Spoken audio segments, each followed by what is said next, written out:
All right, Shalom. Before I start, I'm going to give all praises to Yahweh, Bahasham, Yahweh Shai, Bahasham, Rakakodash.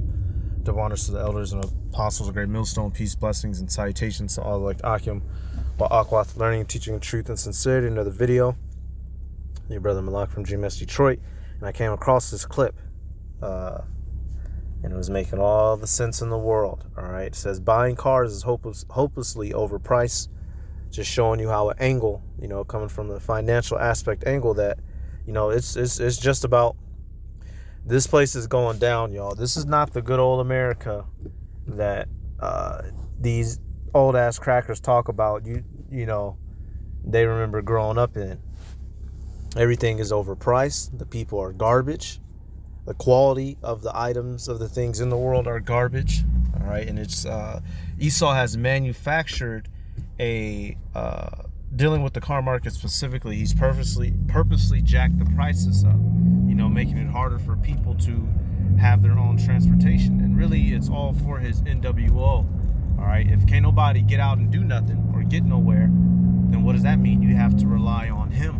And when he pulls up in them buses, motherfuckers gonna have to go get in them buses. All right, and it's another form of keeping the wealth away from the lower class. All right, if you can't get a car, it's harder to get to work, or hell, to get to any job, for that means especially a decent job.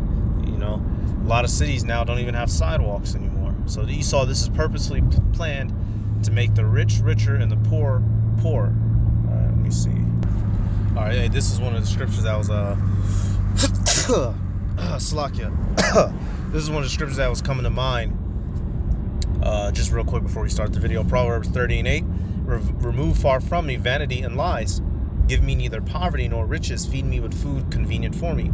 All right, now, the spirit and power of Yahweh Bashem Yahweh Shai, we're content with our daily bread. But Esau, Edom, is trying to take away that daily bread. He's trying to make it to where you're either, of the elite or you are not. And what is that going to cause? Crime. All right, death, robbery, rape, and murder. It says, least I be full and deny thee and say, who is the Lord? Or least I be poor and still and take the name of my power in vain. So that's where he's getting society to. Either you have or you have not. All right, let's go.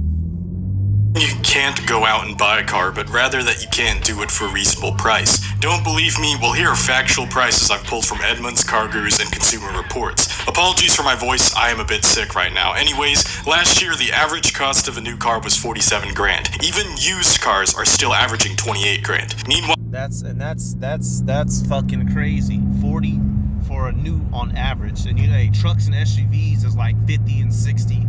Sedans is like 20, 30, 40, and he's not bullcrapping. Hell, my car I bought used a couple years ago. If I wanted to, I could sell it back. Basically, y'all, I wouldn't be able to afford, if I tried to buy my car now, I wouldn't be able to afford it. And it's only been a couple years because I got it right before the pandemic. It got too bad. Everybody's being outpriced, and that's in all markets, housing, food, everywhere.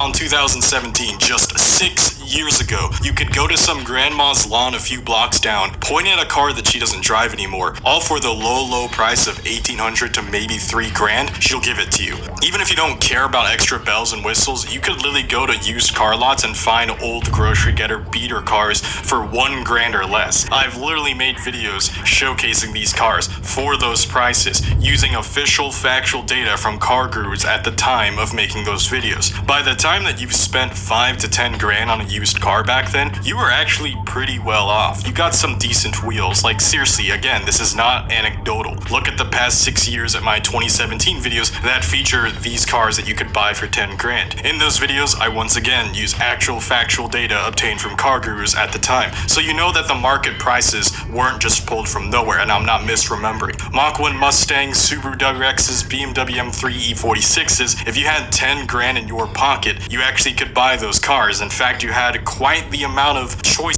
Hey, and anybody that knows anything about cars, if you saved up or you came across a solid $5,000 to $10,000, you could go out and get you a nice solid car that would potentially last you. If you took care of it, you could could at least get 4 years out that bitch. You know, you could have bought it with 150,000 miles.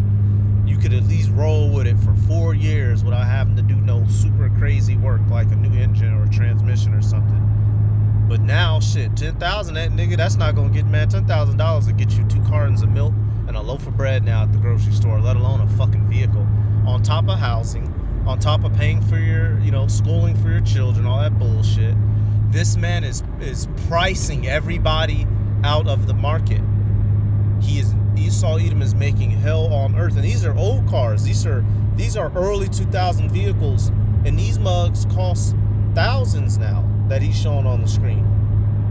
And you were decently wealthy in those choices. Of course, the sad thing is, almost all those... Look at that, y'all. This is a 2004 Mustang for $26,000. Now, granted, it's one of the higher end Mustangs. I believe it's what does it say? Yeah, Mach 1. You know, so it's one of the, I mean, the bitch is still, bro, this is a 2004, god damn it. This ain't a Lamborghini. For $26,000? A nigga can't count to 26,000. Where nigga, do y'all realize that there are certain people, you know, the average, let's go look at the average income in America, y'all. You got certain Jake that make $35,000 a fucking year at Family Dollar. They can't afford no $26,000 2004 car. Who is doing this? Double E. Wow, y'all, I was about to type in the average income for black Americans, but right here it just says even in Michigan, $30,000, bro. You know, that's crazy. That's in Michigan. You know, I guess let's see what let's do in the US now. Jeez, bro, that's nothing, y'all. That's nothing. That's like a part-time job money. Let's see. Wow, 31,000 across the board, the United States. So, wow, it says what percentage makes it overall the highest percentage of Americans. Wow, so wow. You honest, hey, look, y'all, through the spirit power of Yahweh Shem Yahweh Shai, the Lord be blessing a lot of us. You know, in terms of if you making over $50,000 a year, y'all, you're making good money by American standards. Even though, you know, this is oppression, it don't feel like it. Because the average motherfucker making 30,000. Ah, shit. You know, this man is sucking the life out of this place. You can't survive off of that no more. You can't survive off that. Let's come back. Of course, the sad thing is, almost all those cars featured in those videos are almost double their prices now. I would later highlight this in 2 successor videos I made on the subject about a year ago. Social media has forever changed how we buy cars. While the internet has existed for some time now, social media has only recently took off in the past couple decades, growing more than 16 times its size, from a measly 5% of users in 2006 to now 79% of the population using social media in 2019. This is thanks to various social media apps gaining popularity due to widespread connectivity, internet availability, and of course just growing interest from both consumers and investors alike. The reason I bring this up is because social media has forever changed how we buy cars. In the past, when you bought a new car, you bought it because you liked it. You would only brag / show it to some people after the matter of fact of buying it. Even then, you likely only showed it off to your neighbor, a few coworkers, and maybe some family and friends.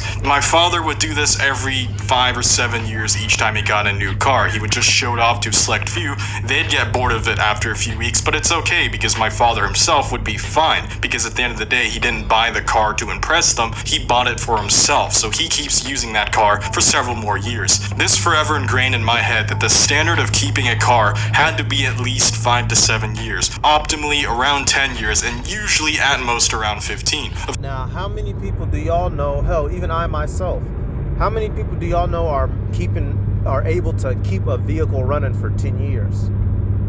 All right, minimal. And that's actually one of the reasons why the prices are up.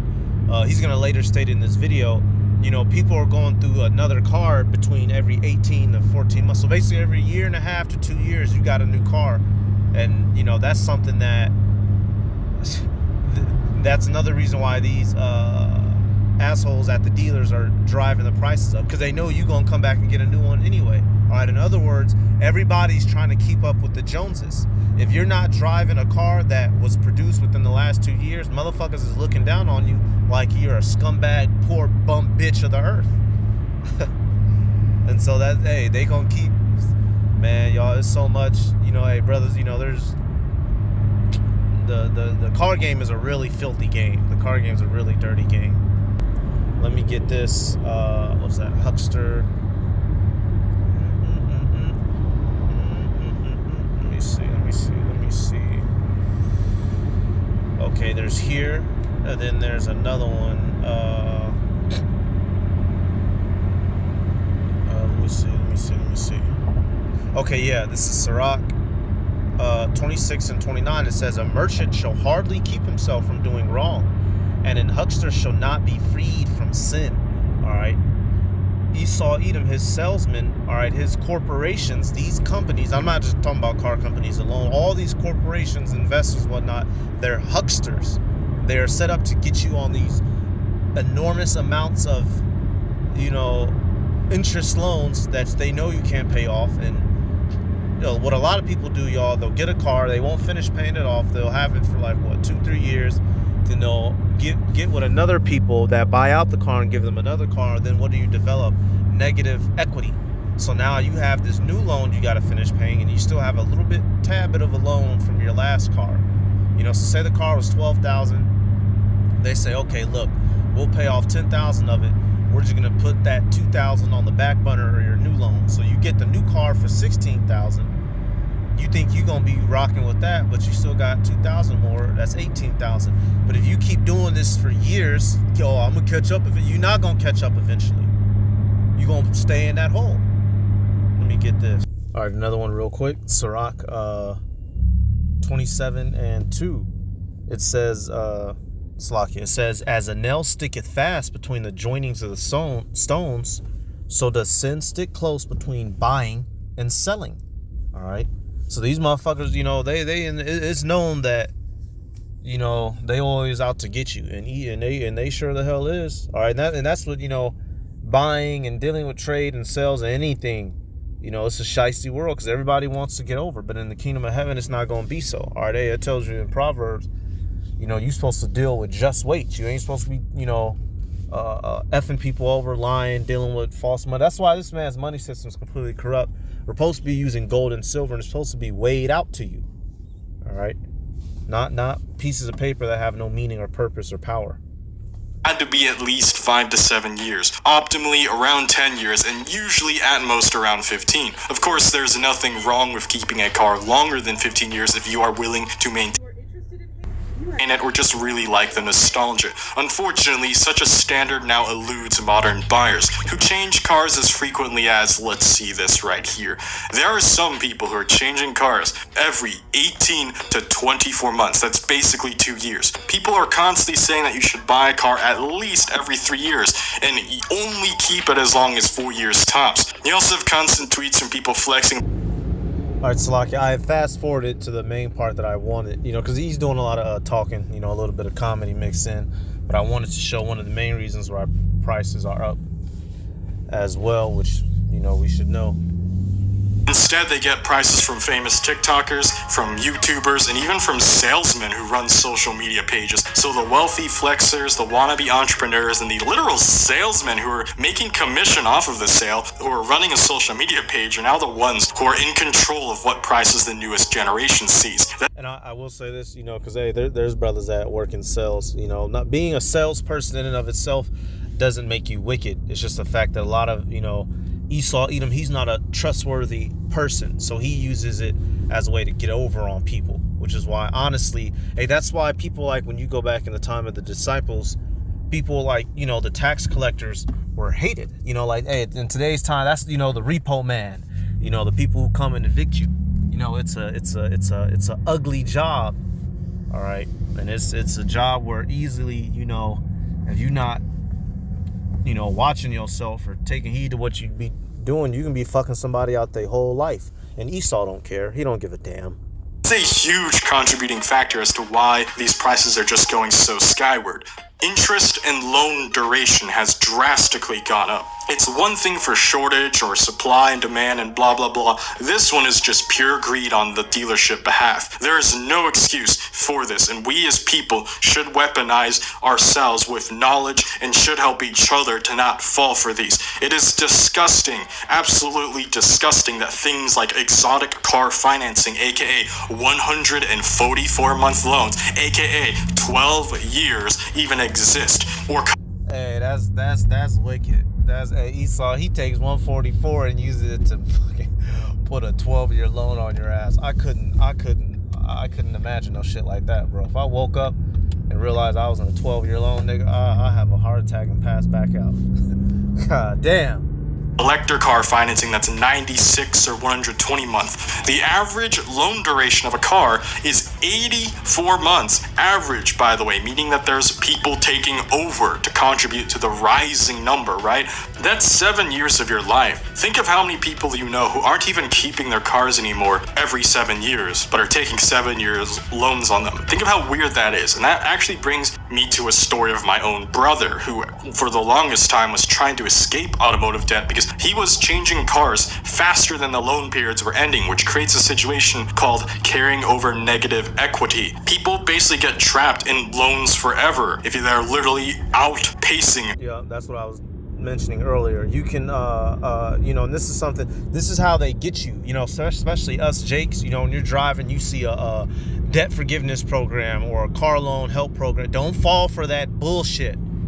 They're not going to clear you of your debts and get you. All they're going to do is take it, buy it out, but leave some on the backside, throw that in on interest. That's why whenever we buy shit, we have high APR and high interest, and which they don't teach us these things in school. These are things that you're learning over time, which is why ultimately we're just trying to get out of the society. When you buy a horse, you're supposed to have bought the horse and it's good. It ain't supposed to be all these extra strings attached to it. But Esau, this new wicked whack world we're living in, man, it's not the way of the world of the old. It's the way of the world of the wicked. God damn it. The duration of the loan, and with how long people's loans are, it's very easy to do that. It's honestly kind of hopeless, hence the title of this video, and no one individual, no matter how knowledgeable, can stop this tsunami of morons who are now flooding the market. Unlike my other videos, there's no conclusion, no happy ending, just a lingering question, a fear that I now passed on to you viewers watching. What is our future? What will our future be as a community of car lovers who prided ourselves in working on cars, buying them to cherish every moment, and tuning them to beat up? Hey, and that's really about it. The future is destruction. But even this guy, everybody is seeing it now. Everybody from every angle, from every part of society, you're having to face the realization that this world is caving the fuck in on itself, and these car loving niggas, is about to go to shit for them too. All right, and like he said, what is the future? What is the hope? There ain't no hope. The only hope is Yahweh Bashem Yahweh Shai. All right, so I just got one more scripture, just some wise words, y'all. Truly, as we're out here, don't buy shit you can't afford, and I'm telling you that, from a position that I understand. I'm telling you, if you try to fuck around with something you can't afford, it will come back and bite you. All right, you should be able to. I'll put it to you like this: if you can't, how could I put this? If you can't miss a paycheck and afford to still keep up on something, leave it alone. So for instance, say you got a car, say for instance, you get fired 1 week. You get fired from your job and it take you 3 weeks to get a new job. If that time period of 3 weeks will throw you into, debt, not being able to, don't buy what you can afford, y'all. Buy what you can afford. If you want to be able to afford more, get yourself a higher paying job or skill, or work more overtime hours. Don't fuck around out here with E. Okay, he will show you no mercy. Sirach 8:13, it says, "Be not surety above thy power, for if thou be surety, take care to pay it." All right, take care to pay it. Don't go above what you can financially handle. All right, or you will be screwed. Matter of fact, let me see. All right, here's a good one, just to show you. So Sirach 29:16-18, it says, "A sinner will overthrow the good estate of his surety, and he that is an of an unthankful mind will leave him in danger that delivered him. Suretyship hath undone many of good estate, and shaken them as a wave of the sea. Mighty men have it driven from their houses, so that they wandered among strange nations. Damn, you know, so hey, don't let me see, let me do this. Don't mess around with, let's do this. Surety, a guarantee, a promise, a pledge, an assurance. Basically, y'all, you know, how you taking out a loan, if you will. Taking out a loan, signing your name on that contract. Don't play with suretyship. It said it has taken mighty men out of their houses, y'all. Freedom from care or danger, surety, security, certainly, certitude. All right, but in the sense, you know, it's being used as in financial loans, you know, dealing with money. All right. It says a sinner will overthrow the good estate of his surety. So don't overthrow yourself messing around trying to keep up with the Joneses, because Esau don't care. Whether it be a car, house, shoes, you know, here it is, you buying 15 pairs of shoes, you know, and you got all these other bills you need to handle. Be smart out here, y'all. All right, I'm gonna give all praises to Yahweh, Bahashim, Yahweh Shai, Bahashim, Rakah Kodash, the honors to the elders and apostles, great millstone, peace, blessings, and salutations to all like the Akim wa Akwath, learning, teaching the truth, and sincerity. Shalom.